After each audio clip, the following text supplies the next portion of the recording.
Alright guys, finding wheels that fit this Veilside project is proving to be nearly impossible.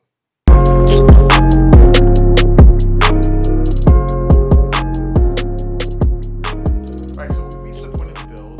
My Veilside kit is supposed to be here in around 2 weeks, 2 or 3 weeks. And we reached the point in the build where I'm trying to finalize certain things that I kind of left open as variables. How much paint is exactly going to cost, paint and installation of the body kit, how much it's going to cost to install air ride, all these things that I kind of like just how much it's going to cost to get an exhaust manifold fabricated. All these things that I kind of like just had as like these nebulous idea numbers, I wanted to actually start getting it locked down. And one of the things that I've realized I kind of took for granted was the wheels. I found myself in a position where I realized in the 11th hour of beginning to start this process that all the wheels I kind of want don't really fit the car. And my main wheels that I'm really interested in are the Volk TE37s, the Enki GTC 011R or 01RR, this one. And the Kansei KNPs. I actually felt like the Kansei KNPs were going to be what I went with because I honestly felt that they looked great, and and I felt like by changing air ride from an option I was thinking of to something that I definitely want, I needed to save money somewhere.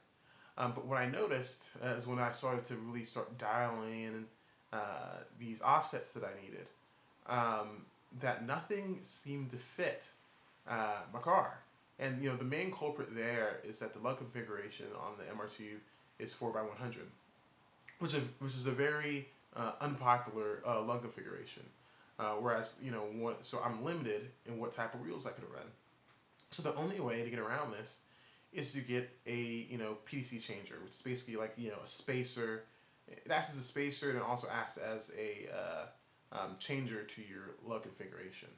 The problem with that is that if I do that, I'm very much limited in the versatility of the spacers that I can run. Ideally, I never even want to run any spacers, but realizing that I need spacers, using a PDC changer to transition from 4x100 to 5x114.3 would leave me with less flexibility when dialing in my fitment. So keep in mind, I found it very difficult to find what exactly is supposed to fit this car.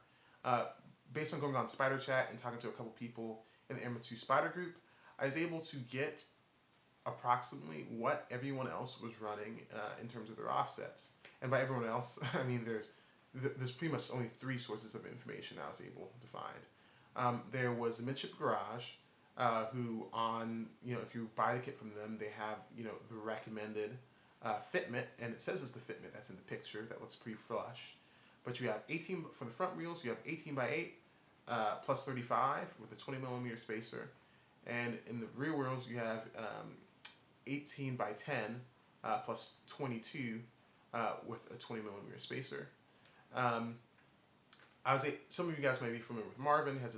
He had this very cool blue MR2 Spyder with work VSXXs, and I got his offsets from him, and that was his sizes were 18x8 plus 26, and with no spacer, and in the real it was 18x10 plus 0.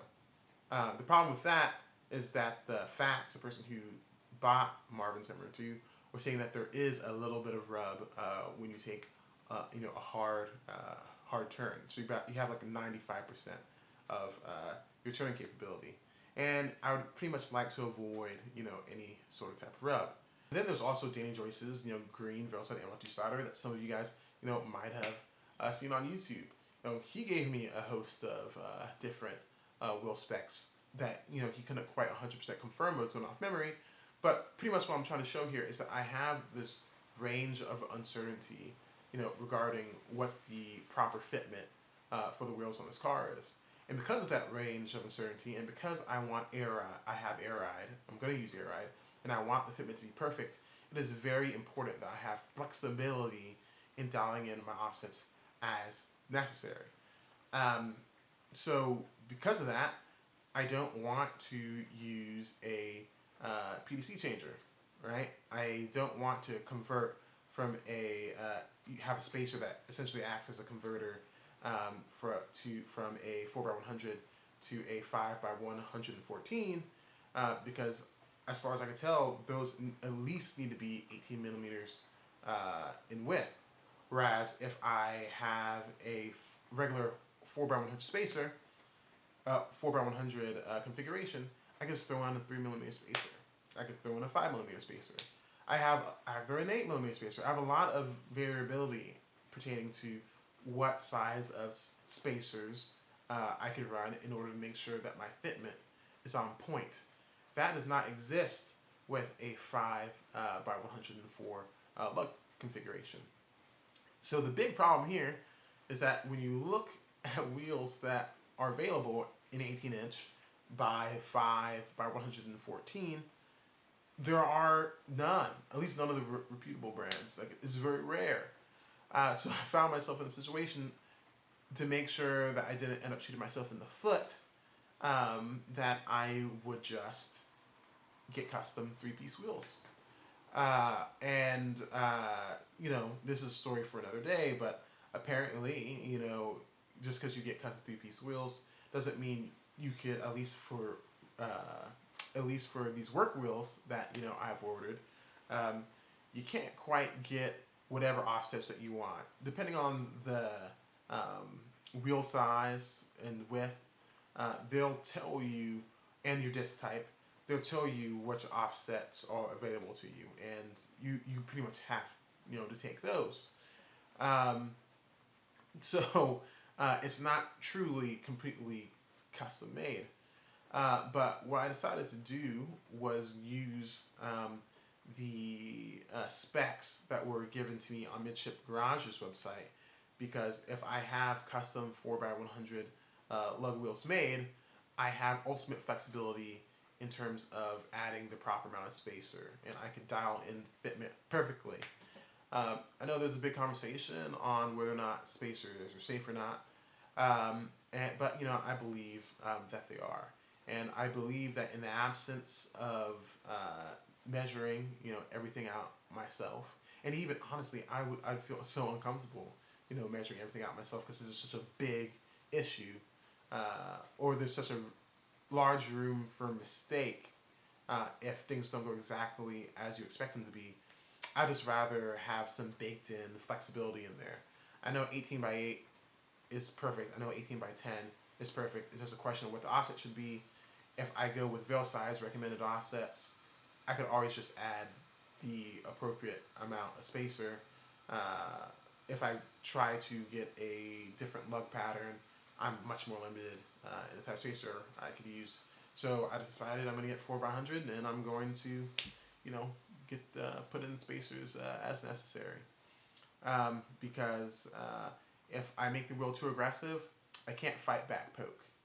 This is poke. When your wheel's way too far out there, not what I want. But if if they're stuck, I could fit that. I could fix that easily. So that's what I decided I'm going to do. It kind of sucks, because I do realize that by going with a 4x100 configuration wheel, that I'm pretty much like murdering the resale of these wheels, at least in my opinion, because there's not many cars that could run an 18-inch wheel or in the 4x100 lug pattern configuration. I guess you could argue they could use a PDC changer themselves. I think that might exist to go the opposite way. But I imagine if I ever did just try to sell it, that would be a huge inconvenience for a lot of people. But I don't ever imagine selling this car, mostly because if I sold it, I'd have to eat the biggest loss imaginable, and I'm just not in the mood for eating losses. But yeah, so that's kind of where we are. Wheels have been selected. They should arrive, unfortunately, in about 2 to 6 months.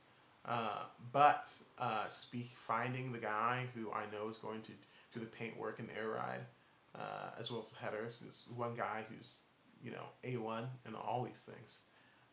He doesn't really have availability until March anyway, so it's going to be a while until things really get on the road here.